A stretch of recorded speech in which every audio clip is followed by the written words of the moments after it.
Engineering company DCD has urged the South African government to formally announce a local content threshold for its proposed new nuclear power generation plants.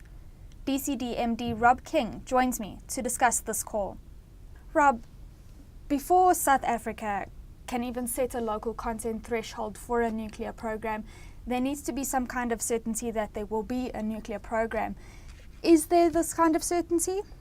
Yes, there is, Samantha. I think what we've had to date is that government has been very consistent in its message that nuclear is going to form part of its power mix, roughly 20-25% of the power mix in terms of the integrated resources plan has been shown to be, in terms of the plan, to be nuclear.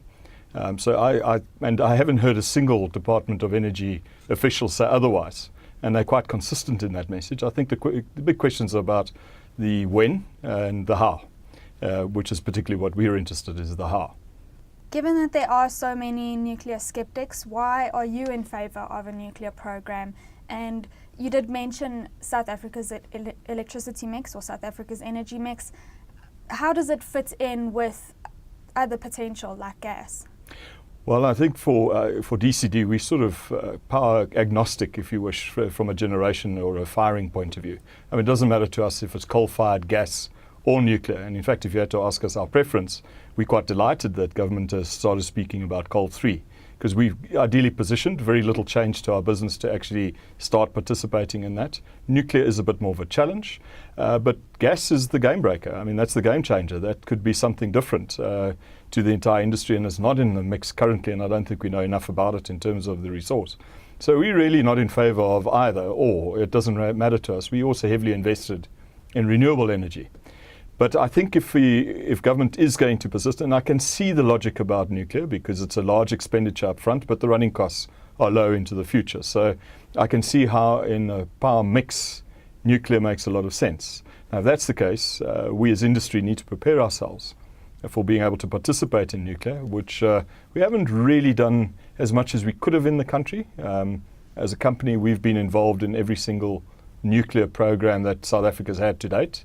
So we've got some experience. It's not like we're talking into a vacuum, but we haven't done a nuclear power plant for quite a few decades.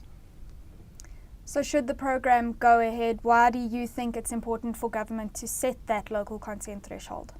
Samantha, I think if we look back at the renewable energy and our experience in that regard, when government announced the renewable energy, and it was particularly wind where we were playing, they set a local content threshold of 15%, which was far too low. We made quite a lot of noise about it in the sense of saying we won't create a single new manufacturing job at 15%, because it really goes into the sort of infrastructure around it. That number needs to be closer to 40% before we even start seeing the original equipment manufacturers talking to us. And in fact, that was the case. We were asked for prices for a tower, for a blade, but no one really engaged with us in sort of looking for firm quotations. But once government indicated, and it took quite a lot of convincing from our side to show government that in fact 40% is quite possible quite early on, only once we got that message out did we find the original equipment manufacturers talking to us about it. And in fact, round 3 that closed on the 19th of August had a 40% local content threshold. And it's quite interesting to note there's a factory going up in Kucha at the moment that we're building that has orders from round 2 already. And actually has a full order book right up into 2016. We haven't even completed the factory. So it shows what effect a local content threshold can have in terms of the negotiations that exist for the local manufacturers. But without that, most of the original equipment manufacturers will be looking at their capacity back home that they're familiar with, that they believe is cheaper, and they'll rather use that. And when it comes to nuclear, that procurement process is a lot more complex because we need to have different skills to what we currently have. And it's not a case like we have in Kucha where it's more boiler makers, more welders, more of those sorts of guys that I need to put together, which already exist. We now need skills that are at a higher level to that. So we think government can do us all a favour by getting that announcement out there and saying this is what we are going to need, so that industry can get behind this and start creating those skills. And if need be, new factories. The procurement process is going to take 2 to 3 years, I suspect, once they start. And the start is what everybody's chomping at the bit about. But I actually think those discussions can start before we actually get and request, for an RFQ coming out. We should right now be thinking about creating that capacity. So, Rob, local manufacturers who wish to manufacture those nuclear critical components must be certified in accordance with the American Society of Mechanical Engineers 3 code. Can you elaborate on this? Well, the ASME 3, as it's popularly called, is really a benchmark, and it depends on who the vendor is that wins it. But if you can comply with ASME 3, you're virtually going to be able to comply with the French, the Korean, the American, as the ASME 3 would suggest. So it's a philosophy, it's a quality control mechanism that you need to abide by, and there is only one company that currently has that accreditation, which is Nexa. But you must also realize that at that level, when you start operating under an ASME 3 philosophy, you do add costs to your business. So there's no advantage to any South African company to have ASME 3 currently. But the fact that we will need it to be able to do work on the nuclear island when the time comes, that's quite important. Off the nuclear island, you can do ASME 8, and there's many companies, including our own, that can achieve any manufacturing towards an ASME 8 accreditation. What are some of the challenges for these companies when they do seek to obtain the accreditation, and when would it be a right time to pursue the accreditation? Well, in our case, if I look at my risk threshold, my own investor's risk threshold, we would really only start looking at doing that once we're very sure that we're going to have an order. You actually have to dedicate an area in your factory, or perhaps a new factory, that does it to ASME 3. And that's a 15 to 20 million investment just to get the accreditation. The factory itself is perhaps another 200-300 million investment. So this is not something that you can go and do without knowing that you are going to get or can reasonably expect a sizable portion to make an investment like that viable. Rob, localization is a major theme across the infrastructure programs in South Africa. How is DCD gearing up to align itself with these opportunities? Samantha, we export 70% of what we do. So we are quite familiar of what it means to actually compete internationally. So this is not a new arena for us. What we are finding, though, is that there is a perception that we don't have the capacity locally. And in fact, I'll go back to the wind tower example. When we spoke to National Treasury about this low local content threshold, they really posed us with 3 questions. One was, can you be competitive? The second one is, do you have the skills? And the third one is, where's this factory that's going to actually deliver that? Which I think shows us three elements of different problems. The skills, funny enough, were quite quick to do because we actually built a tower and showed them it can be done.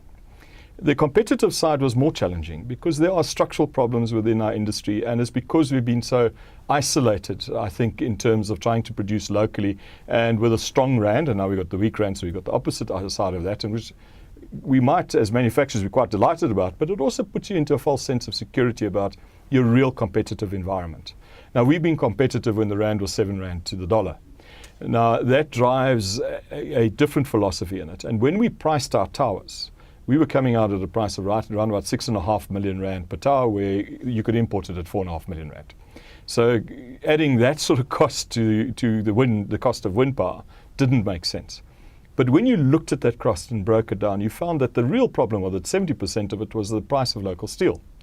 And we had a lot of engagement with the Department of Trade and Industry about this, who indicated to us that, well, first, let's go and check it, which makes sense from their perspective. And they came back and they indeed indicated that there is a problem. And in the tender process, they then issued a briefing note that imported steel of a certain type will be deemed local.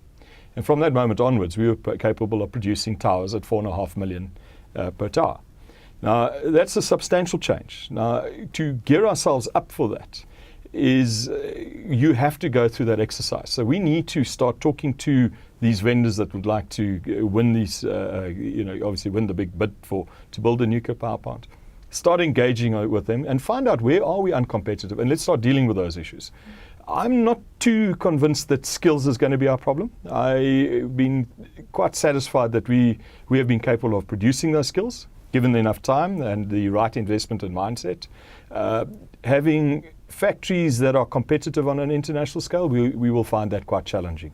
I think we've got, across the board, quite outdated equipment in some places. We've just recently constructed a new factory to produce forged rings, which at the moment is a world-class factory. It will compete with any in terms of technology in the world. But it was quite interesting to see how different that factory is from the old factory that we used to operate in Springs.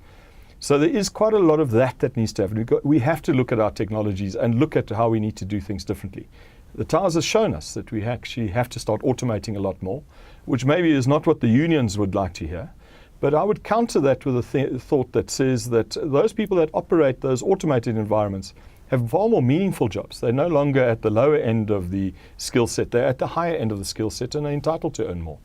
So it does change that dynamic quite a lot. As for the third question from government of show us the factories, well, the factory's going up, but there are many factories that exist currently that just need to be looked at differently to see what we can upskill, can be modernized, and I think we can indeed compete internationally in terms of supply of not just nuclear components. Because remember, there's stuff that sits outside of the nuclear island, and I think it's about a 60-40 split depending which technology you choose. So 60% of it, there's no need for ASME3, and in fact most of our factories are quite capable of doing it, not just ours. I mean, we have competitors in this market as well. Well, Rob, Engineering News will definitely be following up with DCD to find out more in the future on how the story develops. Thank you very much, Samantha. That was DCD MD Rob King discussing the need for confirmation of a local content threshold for South Africa's nuclear program.